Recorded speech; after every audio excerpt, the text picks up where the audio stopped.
नमस्कार। संस्कृत कक्षा में आपका स्वागत है। तो आज जो हम पाठ लेने जा रहे हैं वो एमपी बोर्ड यानी कि मध्य प्रदेश बोर्ड की कक्षा 8वीं का संस्कृत भाषा की किताब का पुस्तक का प्रथम पाठ है, पहला पाठ है। तो सबसे ऊपर लिखा है प्रथमः पाठः लोकहितं मम करणीयम्। तो पाठ की शुरुआत करते हैं।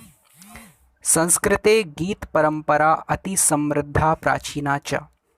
संस्कृत में गीतों की परंपरा बहुत समृद्ध और प्राचीन है। जैसे कि आज हम गीत संगीत सुनते हैं, लेकिन यदि संस्कृत में देखा जाए तो इसकी परंपरा काफ़ी प्राचीन है, हज़ारों वर्ष पुरानी है।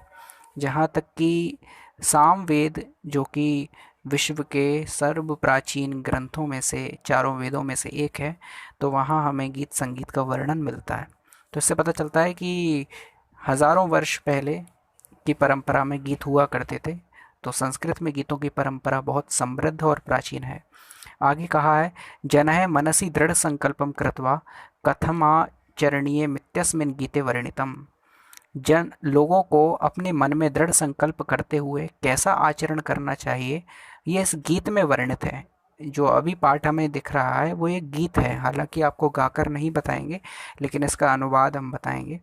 तो आगे लिखा हुआ है कि गीतेस्मिन् जनेषु परोपकार भावनोत्पादनम दरीदृश्यते। इस गीत में लोगों के अंदर परोपकार की भावना का उत्पादन दिखाया गया है। तो पाठ की शुरुआत करते हैं। इस गीत का पहला श्लोक या पहला छंद इस प्रकार है। मनसा सततम स्मरणीयम वचसा सततम वदनीयम लोकहितम मम करणीयम लोकहितम मम करणीयम। इसका अर्थ है मन से सदा मुझे स्मरण करना चाहिए, यानी कि सोचना चाहिए। इसका अर्थ है कि हमें अपने मन का प्रयोग सोचने में करना चाहिए और सोच समझ कर ही कोई कार्य करना चाहिए। आगे लिखा है वचसा सततम वदनीयम, यानी वाणी से मुझे बोलना चाहिए, यानी कि अच्छे वचन बोलना चाहिए। आगे लिखा है लोकहितम मम करणीयम, मुझे संसार का भला करना चाहिए, किसी के साथ अन्याय नहीं करना चाहिए। लोकहितम मम करणीयम, मुझे सभी का भला करना चाहिए। आगे श्लोक है न भोग भवने रमणीयम न च सुख शयने शयनीयम अहर्निशम जागरणीयम लोकहितम मम करणीयम। इसका अर्थ है मुझे सुख देने वाले भवन में रमण नहीं करना चाहिए, अर्थात सुखों में डूब जाना नहीं चाहिए। न च सुख शयने शयनीयम, और सुख रूपी शैया पर बिस्तर पर ना ही सो जाना चाहिए, अर्थात उसमें निमग्न हो जाना चाहिए। अहर्निशम जागरणीयम, मुझे रात दिन मेहनत करनी चाहिए, जागना चाहिए। अहर्निशम जागरणीयम, तो यहाँ कहने का तात्पर्य अहर्निशम जागरणीयम यानी ये नहीं कि कभी सोना ही नहीं चाहिए। इसका मतलब ये है कि हमें कठिन परिश्रम करना चाहिए और अहर्निशम जागरणीयम मतलब दिन रात एक कर देना चाहिए। लोकहितम मम करणीयम, मुझे संसार का भला करना चाहिए। अगले श्लोक में क्या बताया है, न जातु दुखम गणनीयम न च निज सौख्यम मननीयम, यानी कि मुझे कभी भी दुख का ध्यान नहीं करना चाहिए। गणनीयम यानी गणना करना, कभी भी अपने दुख में डूब नहीं जाना चाहिए कि भैया, जैसे होता है कि कुछ लोगों की आदत होती है कि सभी को अपने दुख का वर्णन करने लगते हैं, बताने लगते हैं कि मुझे ये तकलीफ़ है, मुझे ये तकलीफ़। ऐसा नहीं करना चाहिए, अपने दुखों से खुद लड़ना चाहिए। तो ये नहीं कि सब जगह जाके अपने अपने अपने दुखों को गाना चाहिए, ऐसा नहीं करना चाहिए। तो इसलिए न जातु दुखम गणनीयम न च निज सौख्यम मननीयम, अपने सुख को कभी भी मनन नहीं करना चाहिए। नहीं कि कोई सुख प्राप्त हो गया, कोई कुछ अच्छा हो गया तो उसी में डूब गए, उसी में मनन करने लगे, उससे निकल ही नहीं पा रहे। तो ना तो दुख में निमग्न हो ना सुख में निमग्न हो। इसका उदाहरण वाल्मीकि रामायण में मिलता है कि जिस समय श्री राम भगवान को राज्याभिषेक होने वाला था, तो उस समय ना तो उनके मुख की भंगिमा ऐसी हुई कि वो बहुत ज़्यादा प्रसन्न हो गए, और ना वनवास मिलने के बाद उनके मुख की कांति जो थी वो क्षीण हुई। यानी कि राज्य मिलने पर भी वो समान रहे और राज्य चले जाने पर भी वो समान रहे। तो इसका भगवत गीता में भी अच्छा उदाहरण दिया है कि जो व्यक्ति द्वंद्वों में समान रहता है वह वास्तव में योगी है। वास्तव में एक सच्चा मनुष्य जो कि दुख में ना तो जिसकी कांति म्लान हो और न सुख में वो डूब जाए। ये नहीं कि सुख में नृत्य करने लगे, बड़ा सुख मिल गया और एक क्षण में दुख मिल गया तो अरे माथा पकड़ के बैठ जाए, ऐसा नहीं। व्यक्ति को गंभीर होना चाहिए और व्यक्ति को हर परिस्थिति में रहना आना चाहिए। तो इसीलिए कहा गया न जातु दुखम गणनीयम न च निज सौख्यम मननीयम कार्य क्षेत्रे त्वरणीयम। हमें अपने कार्य क्षेत्र में त्वरणीयम यानी कि एक्टिव रहना चाहिए। अगर हम खेल के मैदान में हैं तो वहाँ हमें पूरी अच्छी तरह से खेलना चाहिए, अच्छे खिलाड़ी की तरह। अगर हम क्लास में हैं, पढ़ रहे हैं, तो हमें अच्छे से पढ़ाई करनी चाहिए। हम जिस वक्त जो कार्य कर रहे हैं उसमें पूरी तन्मयता के साथ, पूरी एक्टिवनेस के साथ करना चाहिए। कोई टीचर है तो उसे पूरी एक्टिवनेस के साथ अच्छे से अपने अध्यापन पर, अपनी शिक्षण पर ध्यान देना चाहिए। देश की रक्षा के लिए जो सैनिक हैं सीमा पर तैनात, उन्हें अच्छे से देश की रक्षा करनी चाहिए। और जो डॉक्टर्स हैं उन्हें अच्छे से अपना कार्य करना चाहिए। हर एक क्षेत्र का व्यक्ति उसे अपने कार्य क्षेत्र में त्वरणीयम यानी कि एक्टिव रहना चाहिए। लोकहितम मम करणीयम, मुझे सभी का भला करना चाहिए। अगला श्लोक है दुख सागरे तरणीयम कष्ट पर्वते चरणीयम विपत्ति विपिने भ्रमणीयम लोकहितम मम करणीयम। यानी कि दुख के जो सागर में हमें तरणीयम यानी तैरना चाहिए। कहने का तात्पर्य है कि दुख का जो सागर होता है उसमें कई लोग डूब जाते हैं, उससे कई लोग पार नहीं निकल पाते और दुख में पड़े पड़े किसी चीज़ का समाधान नहीं निकल पाता। इसलिए दुख के सागर से निकलने का प्रयास करना चाहिए। ये नहीं कि दुख के सागर आ गए तो हम उसमें निमग्न हो गए, डूब गए, ऐसा नहीं। दुख रूपी सागर में हमें निकलने का प्रयास करना चाहिए, उससे लड़ने का, उसकी तरंगों से उसमें तैरने का प्रयास करना चाहिए।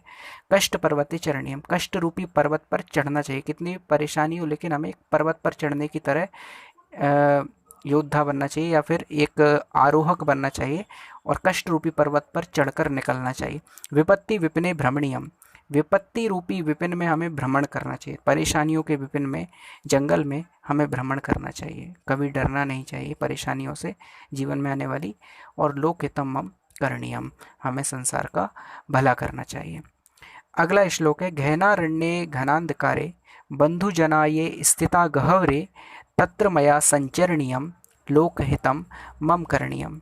इसका अर्थ है गहनारण्ये घनांधकारे बंधुजनाये स्थिता गहवरे, जो हमारे भाई बंधु हैं, हमारे मित्र हैं, वो परेशानियों में अगर डूबे हुए हैं, गहनारण्य, गहन अरण्य में, घने जंगल में, घनांधकारे, घने अंधकार में, गुफाओं में, तो हमें क्या करना चाहिए? तत्र मया संचरणीयम, हमें वहाँ पर जाना चाहिए।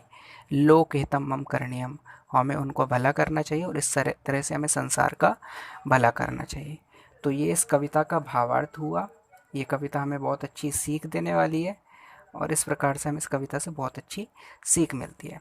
तो अब आगे स्क्रीन पर आपको कुछ इस पाठ के शब्दार्थ दिखाई दे रहे हैं। करणीयम का अर्थ है करना चाहिए। दुख सागरे का अर्थ है दुख रूपी सागर में। गहनारण्य का अर्थ है गहन वन में। त्वरणीयम का अर्थ है शीघ्रता करनी चाहिए। कष्ट पर्वते का अर्थ है कष्ट रूपी पर्वत पर। गहवरे का अर्थ है गुफा में।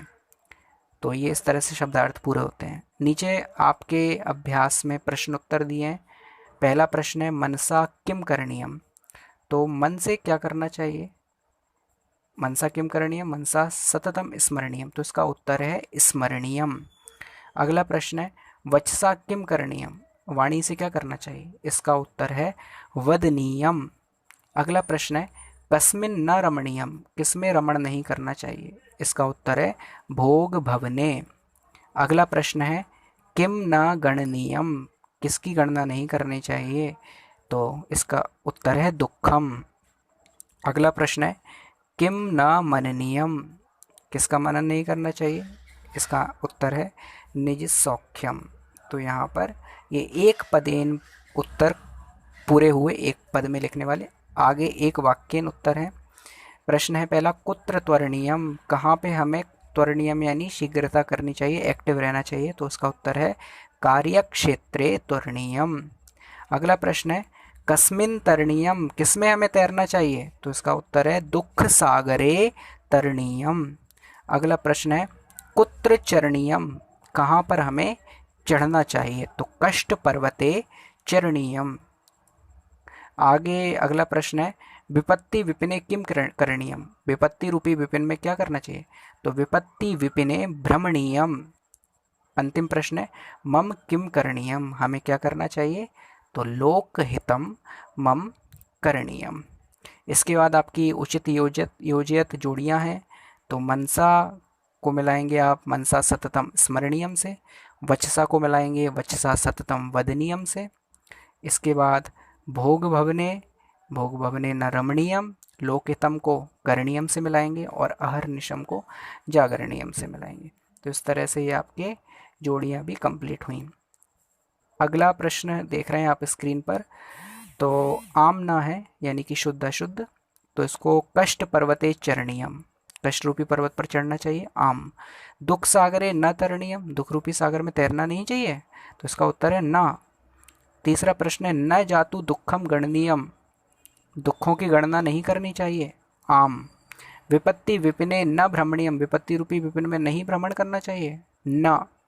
अहर्निशम जागरणीयम, रात दिन जागना चाहिए। आम।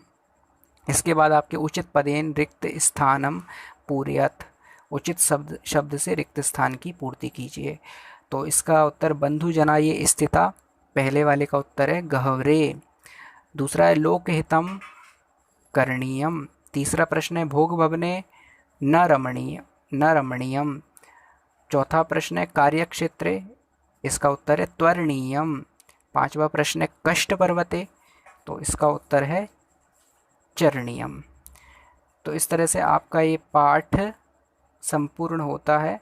आगे धातु प्रत्यय पृथक करने का प्रश्न है, तो वो ग्रामर के अंतर्गत यानी व्याकरण के अंतर्गत आता है। अगर आप चाहें तो इस वीडियो में हम बता सकते थे, लेकिन हम इस वीडियो में ना बता के व्याकरण का एक अलग से वीडियो बनाएंगे पूरे क्लास 8th का अलग से। तो इस पार्ट में इतना ही। चैनल को सब्सक्राइब ज़रूर करें। धन्यवाद।